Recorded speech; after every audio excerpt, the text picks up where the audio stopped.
أعوذ بالله من الشيطان الرجيم. بسم الله الرحمن الرحيم. الحمد لله الذي أنزل على عبده الكتاب ولم يجعل له عوجا قيما لينذر بأسا شديدا من لدنه ويبشر المؤمنين الذين يعملون الصالحات أن لهم أجرا حسنا ماكثين فيه أبدا وينذر الذين قالوا اتخذ الله ولدا ما لهم به من علم ولا لآبائهم كبرت كلمة تخرج من أفواههم إن يقولون إلا كذبا فلعلك باخع نفسك على آثارهم إن لم يؤمنوا بهذا الحديث أسفا إنا جعلنا ما على الأرض زينة لها لنبلوهم أيهم أحسن عملا وإنا لجاعلون ما عليها صعيدا جرزا أم حسبت أن أصحاب الكهف والرقيم كانوا من آياتنا عجبا إذ أوى الفتية إلى الكهف فقالوا ربنا آتنا من لدنك رحمة وهيئ لنا من أمرنا رشدا فضربنا على آذانهم في الكهف سنين عددا ثم بعثناهم لنعلم أي الحزبين أحصى لما لبثوا أمدا نحن نقص عليك نبأهم بالحق إنهم فتية آمنوا بربهم وزدناهم هدى وربطنا على قلوبهم إذ قاموا فقالوا ربنا رب السماوات والأرض لن ندعو من دونه إلها لقد قلنا إذا شططا هؤلاء قومنا اتخذوا من دونه آلهة لولا يأتون عليهم بسلطان بين فمن أظلم ممن افترى على الله كذبا وإذ اعتزلتموهم وما يعبدون إلا الله فأووا إلى الكهف ينشر لكم ربكم من رحمته ويهيئ لكم من أمركم مرفقا وترى الشمس إذا طلعت تزاور عن كهفهم ذات اليمين وإذا غربت تقرضهم ذات الشمال وهم في فجوة منه ذلك من آيات الله من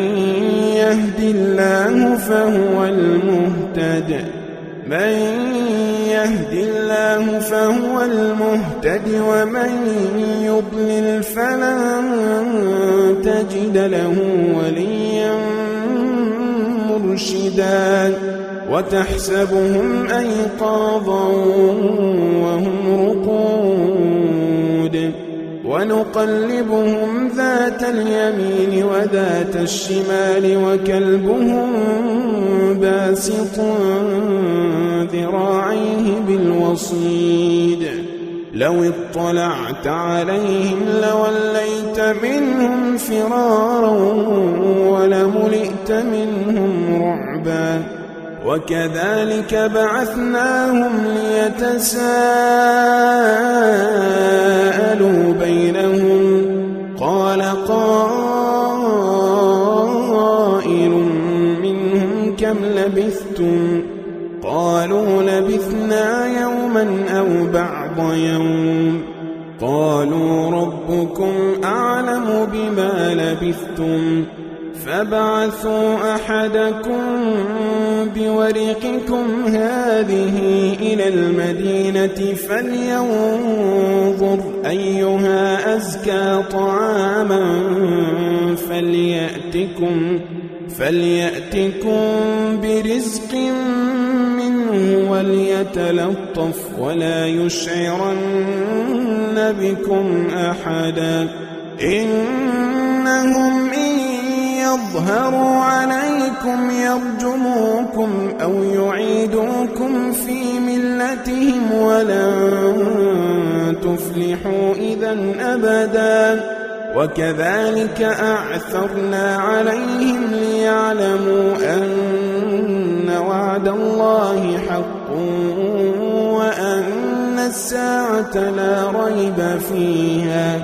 وأن الساعة لا ريب فيها إذ يتنازعون بينهم أمرهم فقالوا ابنوا عليهم بنيانا ربهم أعلم بهم قال الذين غلبوا على أمرهم لنتخذن عليهم مسجدا سيقولون ثلاثة رابعهم كلبهم ويقولون خمسة سادسهم كلبهم رجما بالغيب ويقولون سبعة وثامنهم كلبهم قل ربي أعلم بعدتهم ما يعلمهم إلا قليل فلا تمار فيهم إلا مراء ظاهرا ولا تستفت فيهم منهم أحدا ولا تقولن لشيء إني فاعل ذلك غدا إلا أن يشاء الله واذكر ربك إذا نسيت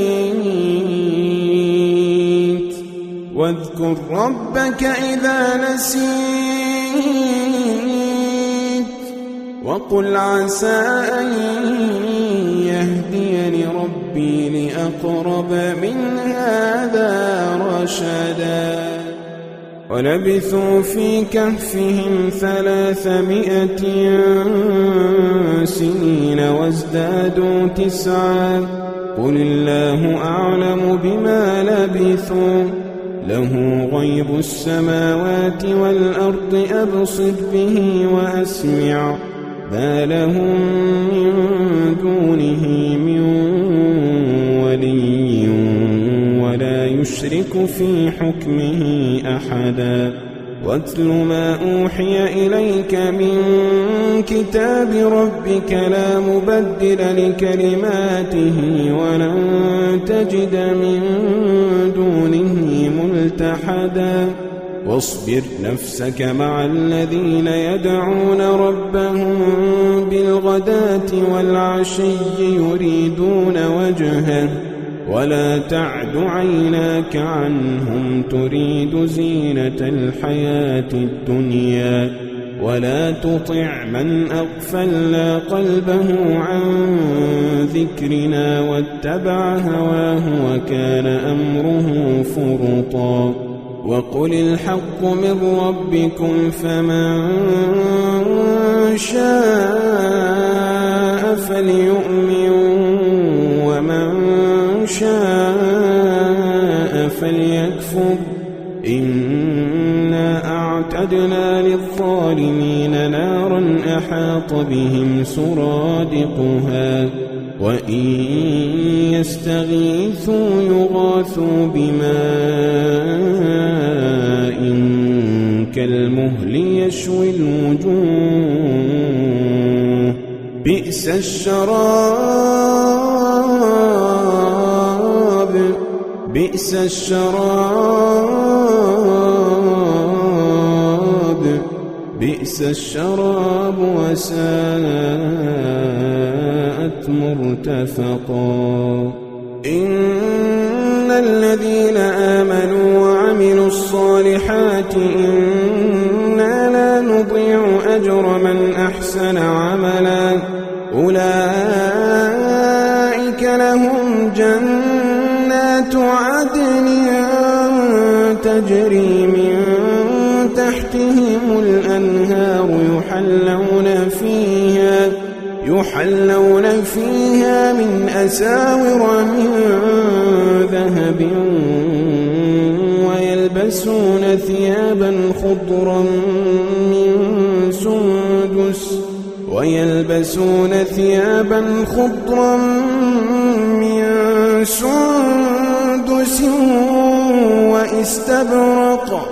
وإستبرق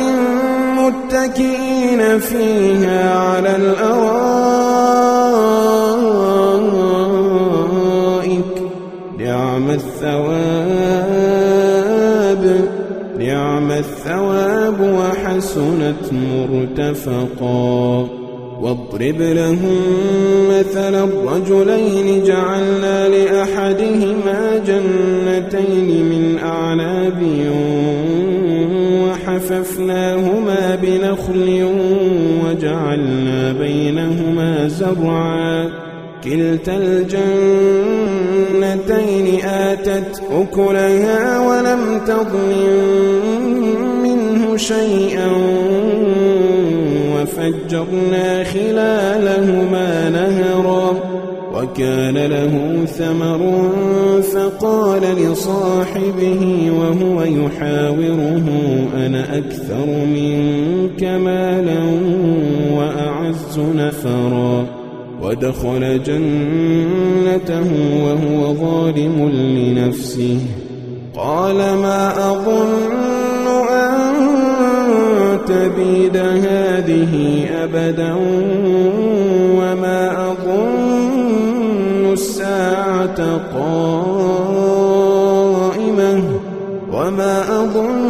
الساعة قائمة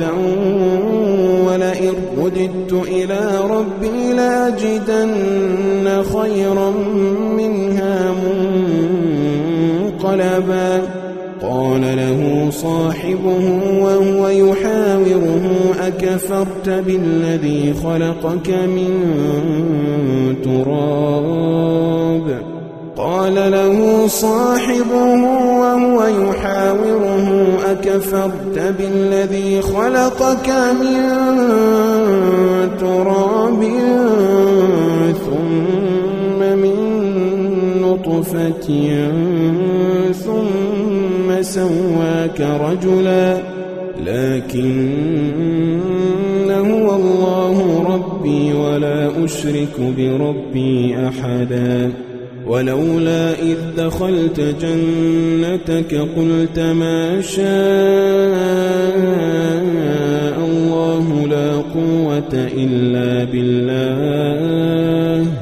إن ترني أنا أقل منك مالا وولدا فعسى ربي أن يؤتيني خيرا من جنتك ويرسل عليها حسبانا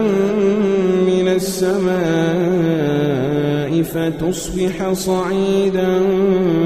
زلقا أو يصبح ماؤها غورا فلن تستطيع له طلبا وأحيط بثمره فأصبح يقلب كفيه على ما أنفق فيها وهي خاوية على عروشها ويقول يا ليتني لم أشرك بربي أحدا ولم تكن له فئة ينصرونه من دون الله وما كان منتصرا هنالك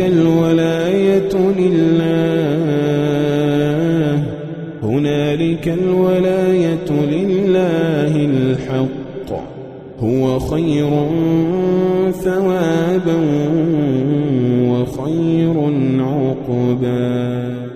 واضرب لهم مثل الحياة الدنيا كماء أنزلناه من السماء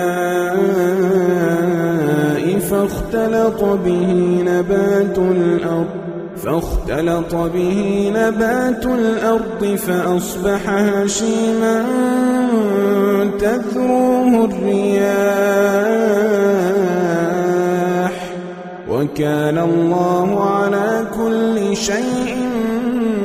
مقتدرا المال والبنون زينة الحياة الدنيا والباقيات الصالحات خير عند ربك ثوابا وخير أملا ويوم نسير الجبال وترى الأرض بارزة وحشرناهم فلم نغادر منهم أحدا وعرضوا على ربك صفا لقد جئتمونا كما خلقناكم أول مرة بل زعمتم أن لن نجعل لكم موعدا ووضع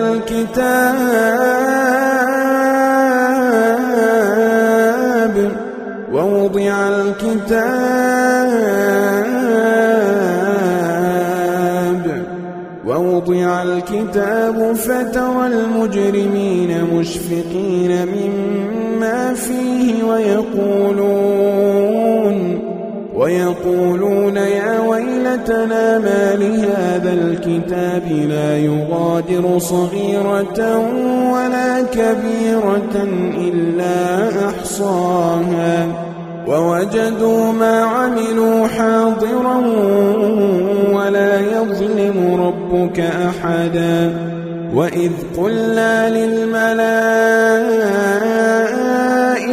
اسجدوا لآدم فسجدوا إلا إبليس كان من الجن ففسق عن أمر ربه أفتتخذونه وذريته أولياء من دوني وهم لكم عدو بئس للظالمين بدلا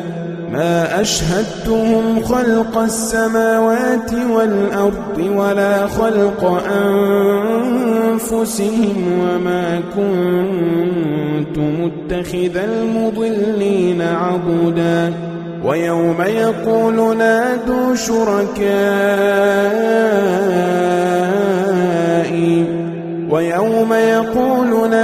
شركائي الذين زعمتم فدعوهم فلم يستجيبوا لهم وجعلنا بينهم موبقا ورأى المجرمون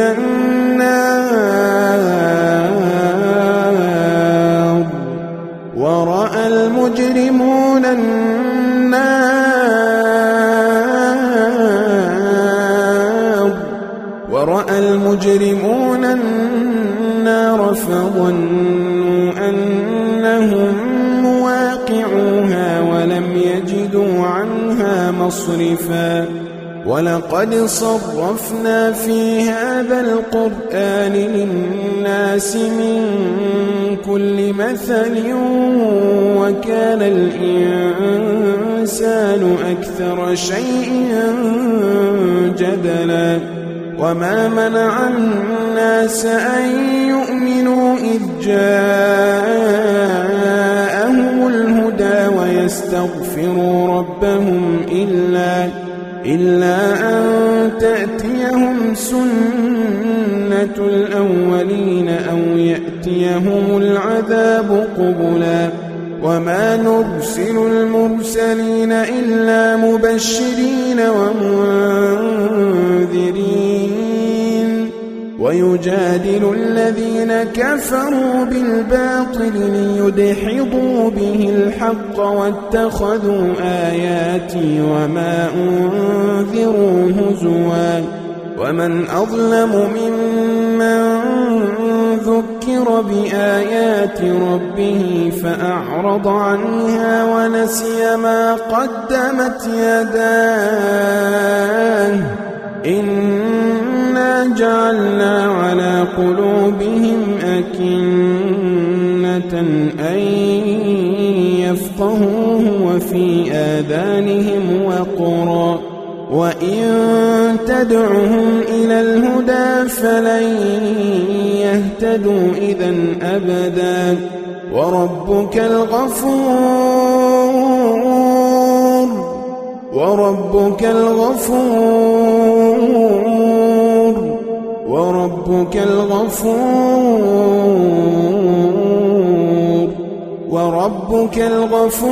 ذو الرحمة لو يؤاخذهم بما كسبوا لعجل لهم العذاب بل لهم موعد لن يجدوا من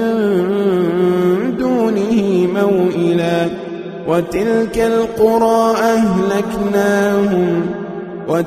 القرى أهلكناهم لما ظلموا وجعلنا لمهلكهم موعدا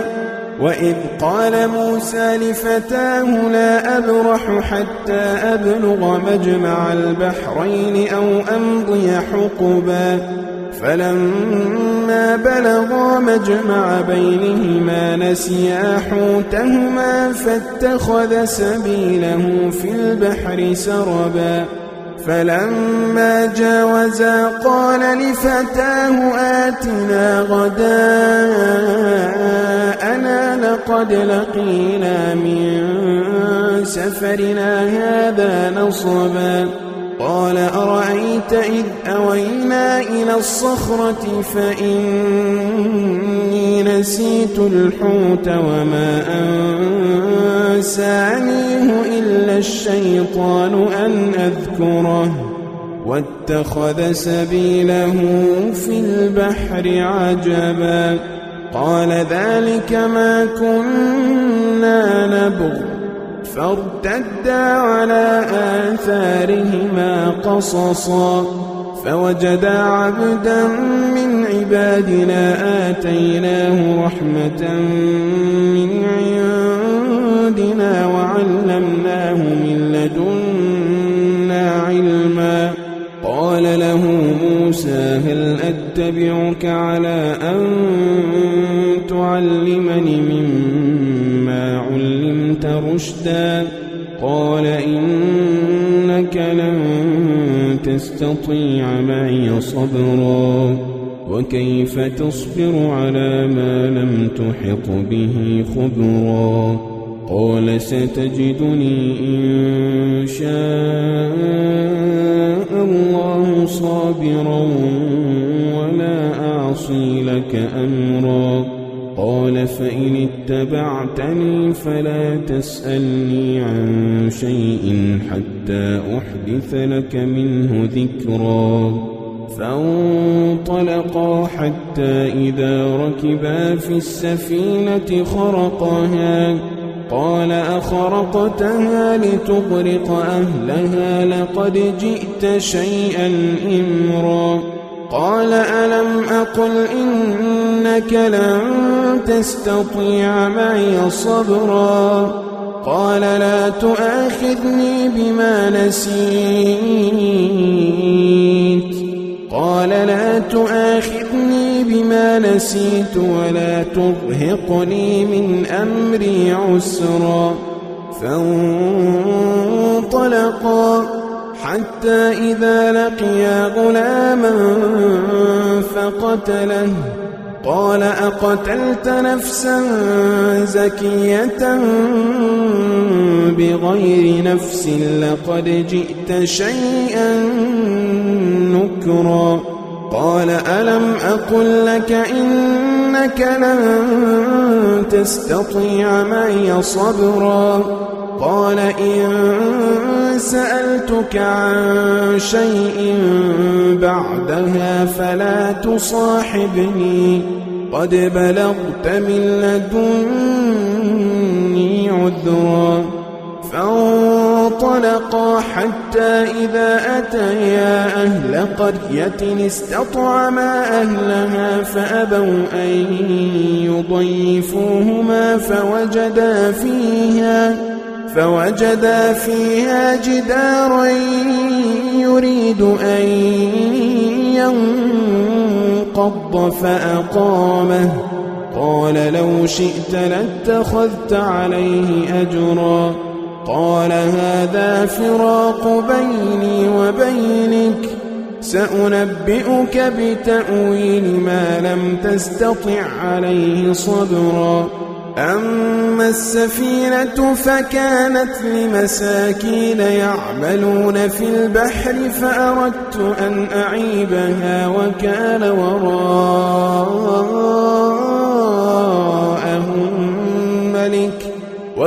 وراءهم ملك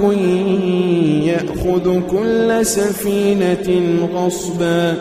وأما الغلام فكان أبواه مؤمنين فخشينا أن يرهقهما طغيانا وكفرا فأردنا أن يبدلهما ربهما خيرا منه زكاة وأقرب رحما وأما الجدار فكان لغلامين يتيمين في المدينة وكان تحته كنز لهما وكان أبوهما صالحا فأراد ربك أن يبلغا أشدهما ويستخرجا كنزهما رحمة من ربك وما فعلته عن أمري ذلك تأويل ما لم تستطع عليه صبرا ويسألونك عن ذي القرنين قل سأتلو عليكم منه ذكرا إنا مكنا له في الأرض وآتيناه من كل شيء سببا فأتبع سببا حتى إذا بلغ مغرب الشمس وجدها تغرب في عين حمئة ووجد عندها قوما قلنا يا ذا القرنين إما أن تعذب وإما أن تتخذ فيهم حسنا قال أما من ظلم فسوف نعذبه ثم يرد إلى ربه فيعذبه عذابا نكرا وأما من آمن وعمل صالحا فله جزاء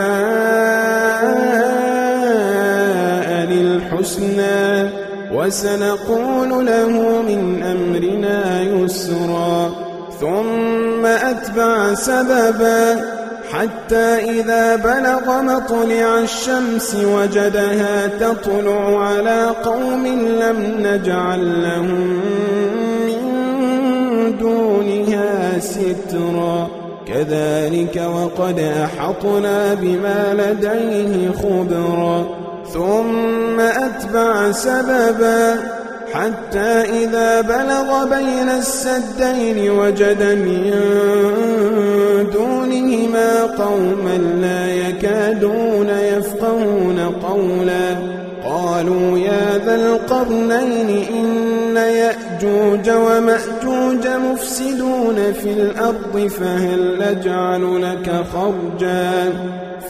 نجعل لك خرجا على أن تجعل بيننا وبينهم سدا قال ما مكني فيه ربي خير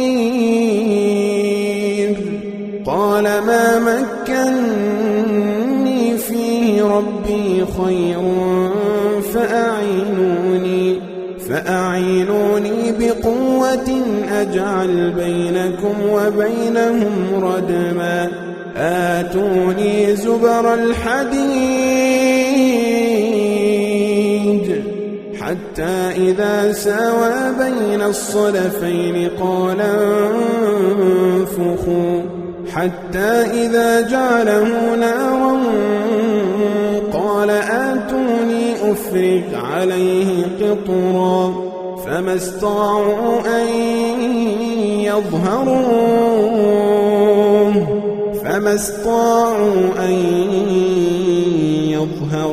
وما استطاعوا له نقبا قال هذا رحمة من ربي فإذا جاء وعد ربي جعله دكاء وكان وعد ربي حقا وتركنا بعضهم يومئذ يموج في بعض ونفخ في الصور فجمعناهم جمعا وعرضنا جهنم يومئذ للكافرين عرضا الذين كانت أعينهم في غطاء عن ذكري وكانوا لا يستطيعون سمعا أفحسب الذين كفروا أن يتخذوا عبادي من دوني أولياء إنا أعتدنا جهنم للكافرين نزلا قل هل ننبئكم بالأخسرين أعمالا الذين ضل سعيهم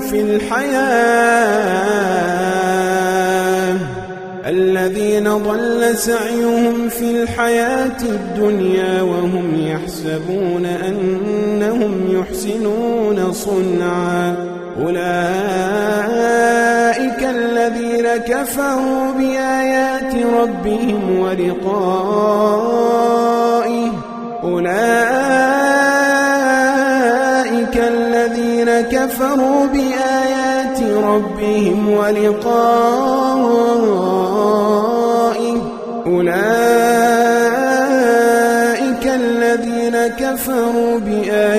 ربهم ولقائه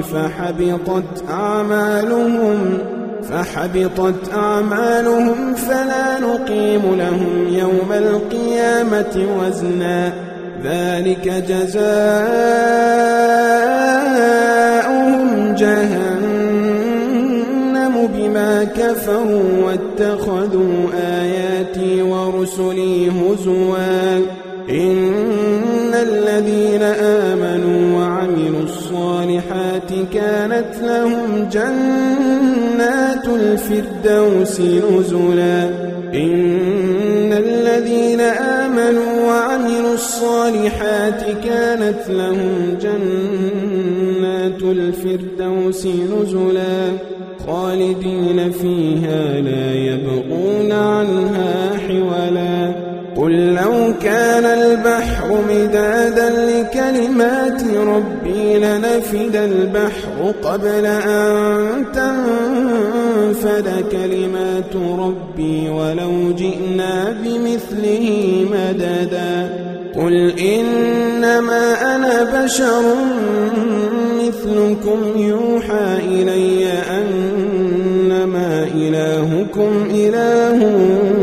واحد فمن كان يرجو لقاء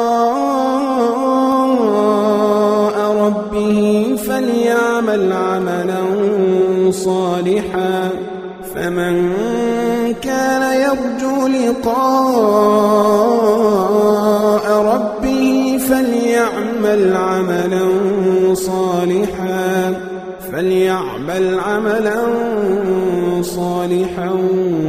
ولا يشرك بعبادة ربه أحدا.